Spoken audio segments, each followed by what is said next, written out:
பாருங்க, வணக்கம் எல்லாருக்கும். இங்கே பாருங்க, நம்ம முனீஸ்வரர் தான் ஜடாமுனின்னு சொல்கிறவர்.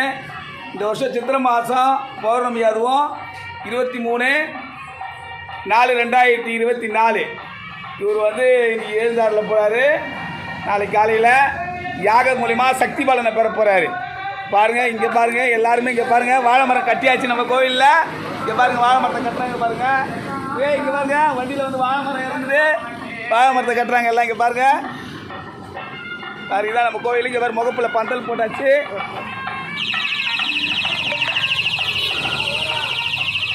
எல்லாம் பந்தல் போட்டாச்சு.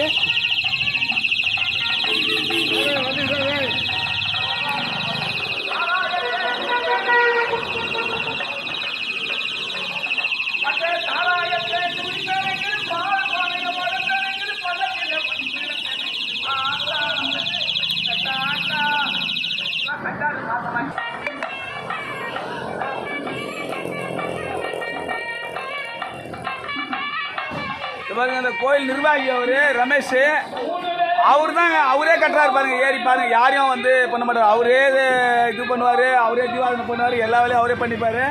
ஏங்க, ஹலோ சார், ரமேஷ் சார், மூணு போய் காட்டுங்க. பாருங்க, வாழமரத்தை தூக்கி பிடிக்கிறாரு பாருங்க. அவர் தான் இந்த கோயில் நிர்வாகி. பக்தனும் அவரே, சாமியும் அவரே. பார்த்துங்க.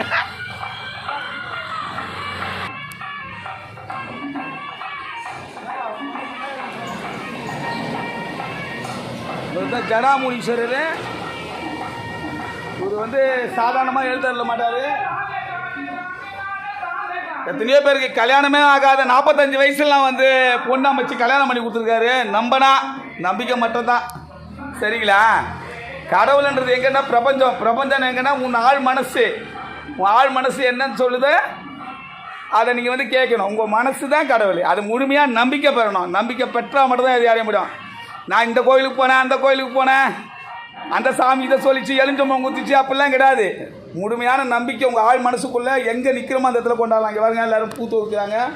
அவங்க கையால் பாருங்க, பூ துவைக்கிறாங்க. கீழே பாருங்க, இவங்க எல்லாம் பூ துவைக்கிறாங்க. நாளைக்கு சாமி அலங்காரத்துக்கு ரெடியாகிட்டு இருக்குது.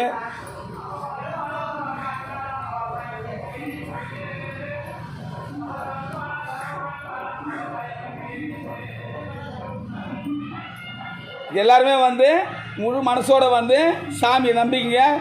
கண்டிப்பாக ஜெயிச்சு தருவார். ஜெயிக்கணுன்ற முழு மனசு இருந்தா. சரிங்களா? சும்மா பார்த்தீங்கன்னா 45 வயசில் ஒருத்தனுக்கு பொண்ணே கிடைக்கல, கல்யாணமே நடக்காது சொன்னான். ஆனால் அவனுக்கு சொன்ன 3வது மாதம் பொண்ணு கிடச்சி அவனுக்கு கல்யாணம் பண்ணி, நான் தான் போய் கல்யாணம் பண்ணி வச்சிட்டேன் பழனியில் போயிட்டு, பழனி மலையில். ஏன்னா ஒருத்தன் நம்பலாம், உன்னை தவிர வேறு யாரும் கிடையாது சொல்லிட்டு. யாரை? முனீஸ்வரனை. எப்பேற்பட்ட நீங்கள் வீட்டில் முருகனாக இருக்கட்டும், அம்மனாக இருக்கட்டும், இல்லை வேறு எந்த தெய்வங்களை நீங்கள் வழிபட்டாலும், ஆனால் நீங்கள் முக்கியமாக உங்கள் வீட்டு குல தெய்வத்தை நீங்கள் வழிபடலைன்னா நீங்கள் எந்த கடவுளும் முதல்ல அனுகிரகம் பண்ணாது. அதனால் தயவுசெய்து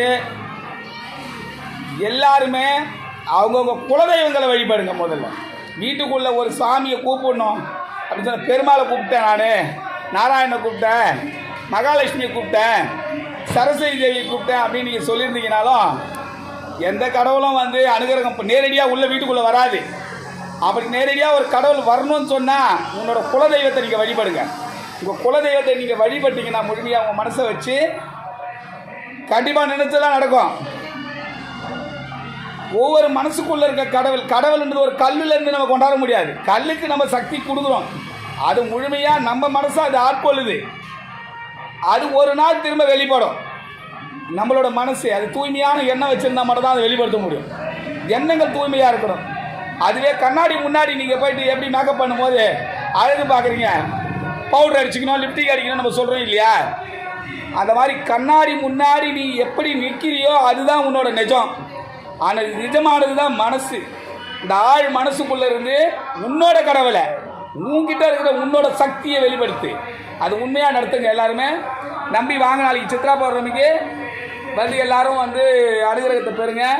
காலையில் 6 மணிக்கு மகாயாகம் நடத்தி கலச தண்ணி எடுத்துகிட்டு போய் சாமி கூத்துவோம். ஆக்சுவலி இதை பார்த்தீங்கன்னா இங்கே கோழி ஆடலாமல் வெட்டுவாங்க, ஆனால் தூரம் வெளியில் வச்சு வெட்டுவாங்க. பாலாபிஷேகம் தான் பண்ணுறது இந்த மூலவருக்கு.